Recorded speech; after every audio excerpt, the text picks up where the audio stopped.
Hello everyone, my name is Junaid Ahmed. I don't know how, but luckily I got third rank this year. यार journey तो मेरी 2014 से start हुई, एक बड़ा फेज आ हो गया. तो देखो, I am not from IIT, with due regard to everyone who is from IIT, क्योंकि लोगों को लगता है टॉपर्स जो हैं वो ज़्यादातर आईआईटीज़ या उसी के होते हैं, इंस्टीट्यूट्स के. वैसे मेरी यूनिवर्सिटी जो है वो ट्रूली ग्लोबल है. कोई गेस कर सकता है?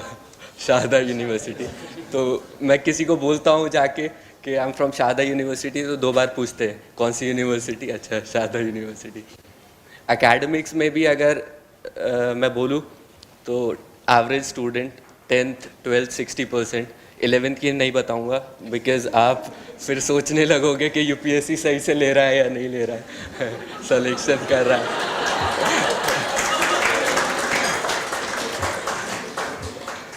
अटेम्प्ट 5th लास्ट ईयर में रेवेन्यू सर्विसेज में सेलेक्ट हुआ था. This year AIR 3rd. तो मेरा जर्नी तो ये था कि स्टेप बाय स्टेप मैंने चीज़ें देखी. प्रीलिम्स का एक नैक था मेरे पास, पता नहीं कैसे बहुत अच्छा स्कोर आता था, बट मेंस में प्रॉब्लम होता था. स्टार्टिंग के 2-3 अटेम्प्ट्स में मेंस नहीं हुआ था. तो व्हाट आई रियलाइज्ड कि मेंस में आपके जो आंसर राइटिंग होती है उसमें आपको ऑर्गेनाइज्ड वे में लिखना, स्ट्रक्चरिंग वो बहुत इंपॉर्टेंट होती है.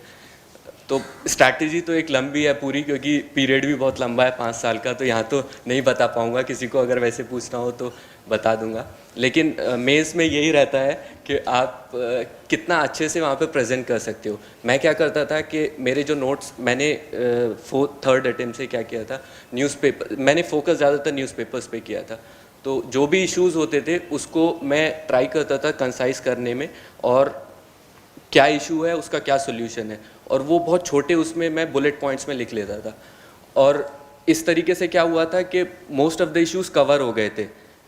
हार्डली अगर आप देखोगे तो 150 इश्यूज़ आते हैं, उससे ज़्यादा मिलेंगे भी नहीं, वो सारे कवर हो जाते हैं उस चीज़ में.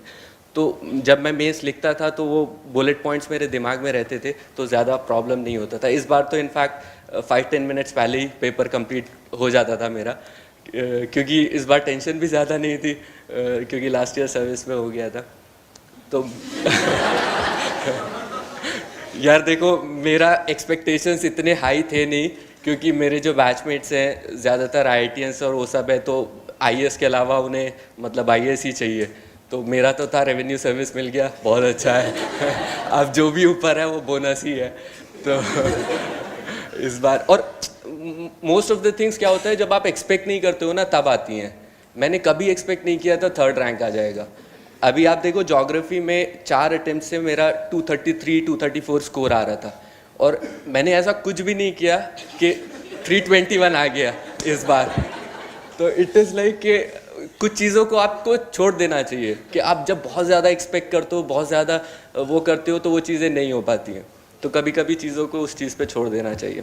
तो ये एक मेरा वो था. दूसरा इंटरव्यू में मुझे अच्छे मार्क्स मिलते थे, 190 मिले थे लास्ट ईयर. बट वो जैसे सब लोगों ने बोला, इंटरव्यू का क्या, वो दे टेस्टिंग योर पर्सनालिटी. और क्या होता है कि कुछ चीज़ें ऐसी होती हैं, जैसे विनय मित्तल सर का बोर्ड था एक बार मेरा, तो वो उठ के वॉक करने लग जाते थे, कभी कभी पीछे खड़े हो जाते थे. तो उसमें आप प्रेशर में आ जाते हो, पता नहीं क्या कर रहे हैं वो, उसमें पीछे खड़े होके. तो उस सब चीज़ों से इतना वो नहीं करना चाहिए. लास्ट ईयर सुजाता मैम का बोर्ड था, तो उनके पास में एक मैम बैठी थी, तो मैं कुछ भी बोलता था, उनका एक्सप्रेशन ऐसा होता, कुछ नहीं आता, कुछ नहीं आता. उनका एक्सप्रेशन वैसे ही था, और मैं सोच रहा था मैं बोलूं भी क्या नहीं बोलूं. तीसरे चौथे क्वेश्चन के बाद मैंने बोलना ही वो कर दिया, सॉरी मैम करने लगा. तो ये थोड़ा इंटरव्यू में रहता है, because they not checking your knowledge, already they have tested in prelims mains, वो पर्सनालिटी ही देख रहे हैं. तो उसी पे थोड़ा वर्क करना चाहिए. बाकी जितने भी एस्पिरेंट्स है यार, मेरा तो एक ही वो है कि hard work is the key, मैंने जो रियलाइज़ किया है.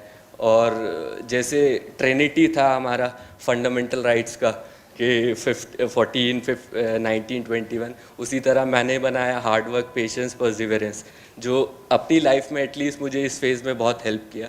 तो इस चीज़ को अगर देखेंगे तो यूपीएससी कोई भी क्लियर कर सकता है। और ऑल द बेस्ट सबके लिए, थैंक यू।